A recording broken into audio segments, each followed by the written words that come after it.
Dr. T, let's talk specifically about Botox and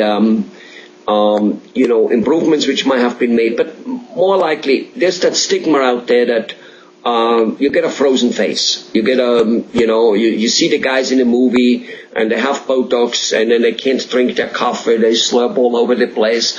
I'm sure that's a little bit exaggerated even in the old days. But, whenever people make joke about something, there's always a little bit of truth to it, I have noticed. So shade some light on us. Tell us really, give us the lowdown on that stuff. Am I going to look artificial when I do Botox, or is that a myth? Is that something which was but isn't anymore? Well, not unless you twist my arm.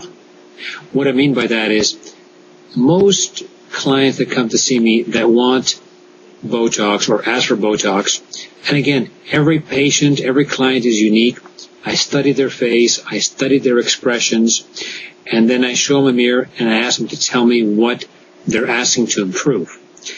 Botox or neuroblockers such as Dysport basically has been FDA approved for one wrinkle.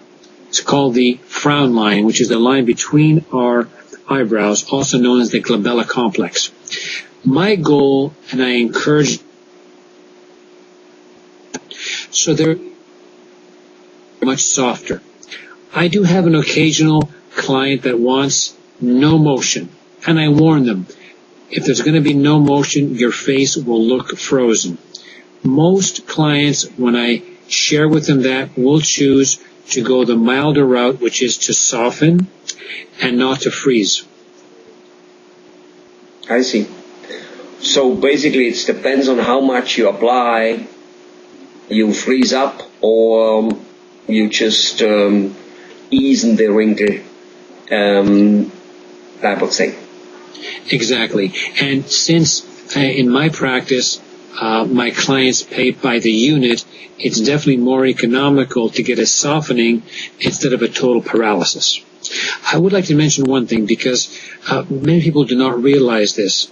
Botox or Dysport has been FDA approved for one wrinkle and one wrinkle alone, the glabella complex or the frown line. Now we use Botox in what we call an off-label manner for other wrinkles. We can use it for crow's feet. We can actually use it to create a brow lift. And I can't tell you how many of my female patients, particularly when I show them we can do a little bit of brow elevation with Botox, they just love it. It's something I often recommend. Other areas we can use forehead lines in the forehead.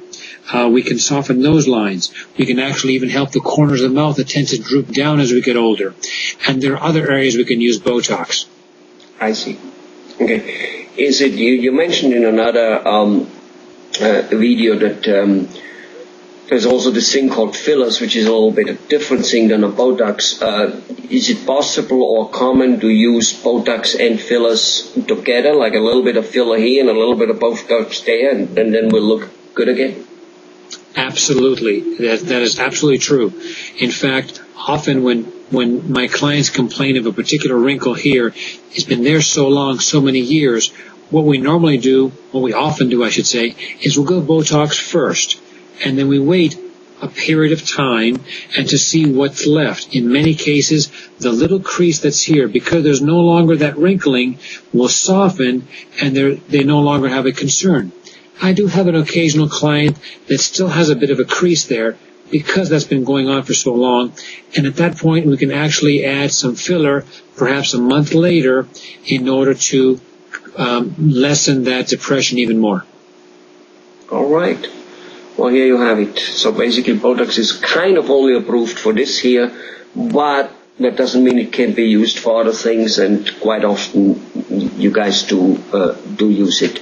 And this frozen up face, if you do it correctly, you basically know how much you use when it will freeze up, and you can tell the patient, the client beforehand, and warn him from it, because, I don't know, it just couldn't outweigh being frozen, having a frozen face, couldn't outweigh the not having a wrinkle anymore.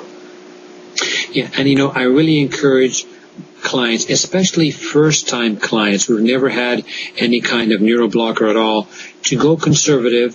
let's soften. I'll see you in 2 weeks. The follow-up visit 2 weeks later is totally complimentary. There's no charge for the visit unless they choose to want more relaxation. And I do have an occasional patient, perhaps 10% of the time, that says, I love the look, Dr. T, but you know what? I want a little more relaxation. There's just a little too much movement. And then we increase. We give her an additional dose. She only pays for that additional extra Botox or Dysport that she uses then.